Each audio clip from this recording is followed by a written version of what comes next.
क्या आपने कभी किसी ऐसे पुतले के बारे में सुना है जो रात होते ही जीवित हो जाता है? एक ऐसी चीज जो सिर्फ एक खिलौना नहीं बल्कि एक श्रापित आत्मा का वास्तविक रूप है। आज की कहानी एक ऐसे ही पुतले के बारे में है जो कि एक कलाकार के श्राप का प्रमाण था। इस पुतले के बारे में इस कहानी के गांव वाले आपस में अक्सर बातें करते रहते हैं और उन बातों में वो वही कहते हैं कि उस पुतले के बारे में बात मत करना क्योंकि वो पुतला जीवित पुतला है। ये कहानी एक छोटी सी बस्ती की है जहाँ पर एक कलाकार जिसका नाम विष्णु था वो रहता था। विष्णु एक प्राचीन कला पुतला शिल्प में काफी निपुण था, काफी एक्सपर्ट था। उसके बनाए हुए पुतले इतने परफेक्ट होते थे मानो एकदम रियल इंसान कोई खड़ा हो। और उन पुतलों को अगर आप ध्यान से देखोगे तो ऐसा लगेगा कि अब बोलने वाले हैं वो। लेकिन एक दिन एक अमीर सेठ ने उसके पुतलों का काफी मजाक उड़ाया, उसकी कलाकारी को तुच्छ बताया और उसके परिवार का भी काफी अपमान किया। ऐसे में विष्णु का दुख और उसका गुस्सा उसे एक खतरनाक रास्ते पर ले गया जो आज की स्टोरी में हम जानेंगे। लेकिन उससे पहले हेलो गाइस, मेरा नाम है अविनाश कुमार और आप देख रहे हो सीखो ऑफिशियल शो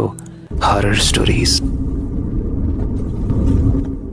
जब विष्णु के साथ उस सेठ ने दुर्व्यवहार किया तो विष्णु ने गुस्से में एक पुतला बनाया। बाकी लोगों के लिए दिखने में वो पुतला था लेकिन विष्णु ने उसे एज अ पुतला नहीं बल्कि एज अ जीवित प्राणी बनाया था, क्योंकि उसने उस पुतले को बनाने के लिए अपनी कलाकारी के अलावा तंत्र विद्या का भी प्रयोग किया था। उसने अपना काफी खून उस पुतले के अंदर भरा और एक श्रापित आत्मा का भी संचार उस पुतले के अंदर डाल दिया जिससे उस पुतले की खतरनाक आत्मा जाग जाए। इस पुतले का नाम उसने राकन रखा। उसके बाद से गांव में एक अफवाह है कि राकन रात में जीवित होता है और जिसने भी उसे देख लिया वो दोबारा कभी नहीं मिलता। लोगों के मन में उस पुतले को लेकर काफी भय हो गया, लोग काफी डरने लगे और इसी वजह से लोगों ने धीरे धीरे विष्णु के घर पर जाना ही बंद कर दिया। लेकिन अक्सर लोग ये बताते थे कि किसी काम की वजह से अगर विष्णु के घर के पास से उन्हें गुजरना पड़ा तो एक बहुत ही डरावनी सी फुसफुसाहट उन्हें सुनाई देती थी और कई बार तो ऐसा प्रतीत होता था जैसे उस घर के अंदर एक लकड़ी के पुतले के कदम चल रहे हों। लेकिन स्ट्रेंज बात यह है कि कुछ ही महीनों के बाद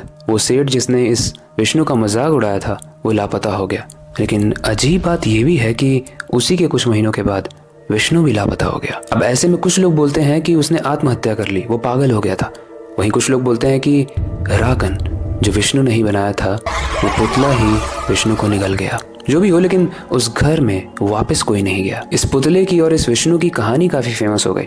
जब एक जर्नलिस्ट को ये बात पता चली तो उसने यहाँ पर एक्सप्लोर करना चाहा, जिसका नाम था अमित। अमित को वैसे भूतिया केसेस को एक्सप्लोर करना, उनके अंदर की बारीकियों को ढूंढना बहुत पसंद था, लेकिन ये केस शायद थोड़ा डिफरेंट था। रात के समय अमित विष्णु के पुराने घर में जाता है, उसी घर में जिसमें उसने उस पुतले का, उस राकन का निर्माण किया था। घर पूरे तरीके से अंधेरे में डूबा हुआ था, दीवारें पुरानी और सिरकी टाइप की लग रही थी और जैसे ही वो थोड़ा अंदर जाता है उसे दिखता है एक बहुत बड़ा सा, बहुत पुराना सा पुतला जिसकी आंखें कुछ अजीब तरीके से ही चमक रही थी। जैसे ही उसने पुतले को हाथ लगाए एक ठंडी सी हवा चली और हल्की सी हंसी उसके कानों में सुनाई दी। अमित को कुछ ऐसा महसूस हुआ कि ये नॉर्मल पुतला नहीं है, ये कहीं उस कहानी का ही कोई पुतला है। तभी उस रूम में कुछ गिरता है और अमित पीछे की तरफ देखता है, लेकिन वहाँ कोई था नहीं, बस कुछ लकड़ियां थी जो ऊपर से नीचे गिर गई थी। अमित सोचता है मैं फालतू में ही डर रहा था और वो जैसे ही सामने देखता है वो एक बहुत खतरनाक दृश्य देखता है। वो देखता है कि वो पुतला जो अभी तक तो एक नॉर्मल पुतला दिख रहा था, उसकी आंखें अचानक से एकदम लाल हो जाती हैं और उसके हाथ धीरे धीरे हिलने लगते हैं और इसी के साथ उसके पैर भी हिलने लगते हैं और वो धीरे धीरे अमित की तरफ बढ़ने लगता है। अमित ने अपनी फ्लैशलाइट जलाने की कोशिश की लेकिन तब तक उसकी बैटरी डेड हो चुकी थी। तभी एक आवाज गूंजती है और उस आवाज में वो पुतला कहता है मुझे एक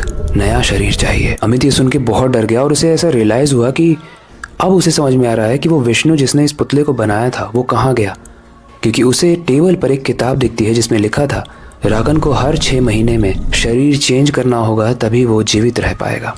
और शायद विष्णु कहीं गायब नहीं हुआ था, इस राकन ने, इसी पुतले ने जिसको विष्णु ने ही बनाया था, उसने ही विष्णु को खा लिया और अब वो अमित को खाना चाहता है। अमित ने पूरी जान लगा दी, वो वहां से किसी भी तरीके से बस भागना चाहता था लेकिन बाहर का दरवाजा बंद हो गया। उसकी सांस बहुत तेज हो गई और धीरे धीरे वो पुतला उसकी तरफ बढ़ने लगा और पुतले के हर कदम की आवाज इतनी डरावनी थी जिससे अमित की रूह कांप रही थी। लेकिन तभी अमित के हाथ में एक लकड़ी लगती है और वो उस पुतले की तरफ फेंक के मारता है, लेकिन वो लकड़ी उस पुतले के एकदम आर पार हो जाती है मानो वो कोई हवा हो। राकन यानी वो पुतला अब और अजीब और डरावने तरीके से हंसने लगता है। अमित चिल्लाते हुए दरवाजे को तोड़ने की पूरी कोशिश कर रहा था लेकिन तभी राकन का वो लकड़ी वाला हाथ आकर अमित के गर्दन को पकड़ लेता है और अचानक अमित एकदम से रुक जाता है। उसकी आंखें चौंधिया जाती हैं, उसके शब्द रुक जाते हैं और उसका देह, जिस्म, जान सब कुछ धीरे धीरे लकड़ी में तब्दील होने लगता है। धीरे धीरे उसका पूरा शरीर, हाथ पैर सब सूख जाता है और वो एक लकड़ी का पुतला बन जाता है। सामने मिरर में जब वो अपने आप को देखता है तो वो देखता है कि वो एग्जैक्टली वैसा ही पुतला बन गया